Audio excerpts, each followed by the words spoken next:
किसानों के लिए दुष्यंत का बड़ा ऐलान, महिला आरक्षण पर भी चर्चा, जेजेपी की बैठक में बड़े फैसले। किसान के कर्ज माफी की बात थी, उसके अंदर कोऑपरेटिव तौर पर कैसे हम उसको माफ़ कर सकते हैं, इंटरेस्ट फ्री उसके ऊपर, तो उसके लिए सुझाव आए हैं, हम चर्चा करेंगे। वैसे ही किसान की फसल खराबर पर सभी ने सहमति दी कि जो 7,000 रुपया हमने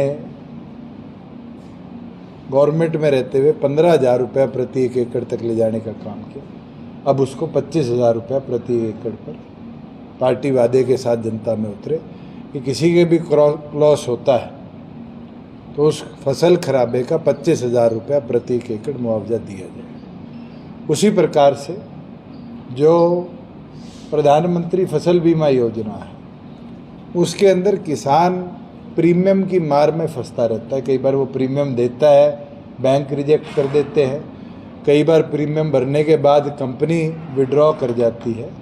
उसके लिए योजना बनाई जाए, जननायक फसल सुरक्षा बीमा योजना, और उसके अंदर हरियाणा प्रदेश के प्रत्येक किसान का प्रीमियम सरकार वहन करे और उसकी क्रॉप सिक्योरिटी उसको मिले। इसी तरह महिलाओं के लिए कई विषयों पर चर्चा हुई, कई विषयों पर सहमति बनी।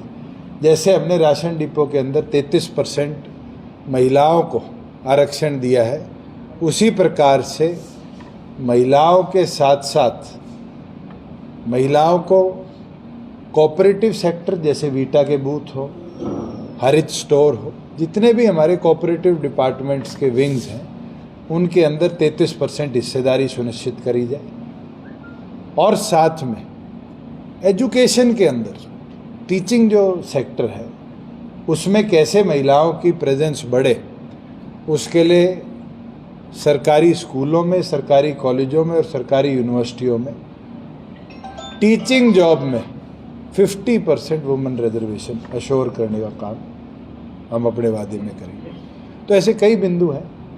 अभी तो मैं आपको ट्रेलर दे रहा हूँ, आगे पार्टी का घोषणा पत्र भी आपके बीच में है। चुनाव सिर पर है, जेजेपी की क्या कुछ तैयारियां चल रही हैं? 17 जिलों के जिला अध्यक्षों, हल्का अध्यक्षों और उनके साथ मुख्य कार्यकर्ताओं की बैठक हुई है।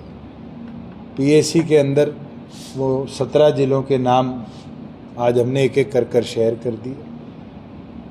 अधिकांश जिले ऐसे हैं जिनके अंदर आज़ाद समाज पार्टी हमारे साथ सीट शेयरिंग में है।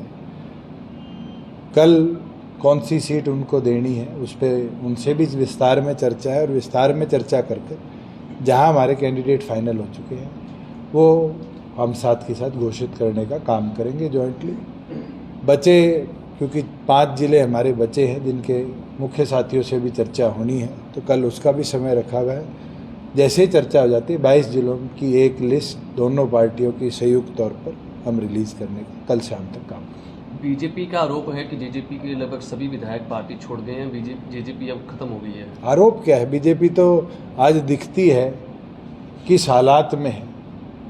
बीजेपी 400 पार की बात करती थी, 250 पे आ गई, और 250 पे आने के बाद आज हमारे लोगों को उधार में लेके जा रही है। नहीं ले रही हो तो बता। पिछले 2 दिनों में 6 लोग हमारे संगठन के उनने लिए हैं जिनको आश्वस्त किया कि तुम्हें चुनाव लड़ाएंगे। इसका मतलब तो बीजेपी अंदर से खोखली थी। और मुख्यमंत्री की हालत कैसी है? कटी पतंग की तरह है। तीज वाले दिन जब पतंग कट जाती है तो उसको ये नहीं पता वो कहाँ जाके गिरेगी। आज मुख्यमंत्री की हालत है कि उनका प्रदेश अध्यक्ष कहता है लाडवा, मुख्यमंत्री कहते हैं करनाल, उनके करनाल का संगठन का अध्यक्ष कहता है कि नारायणगढ़ जाएंगे। इतनी ज़्यादा कन्फ्यूजन जिस संगठन में हो, वो उधारे भी ले लेगा तो भी हरियाणा की जनता उसको जवाब देगी।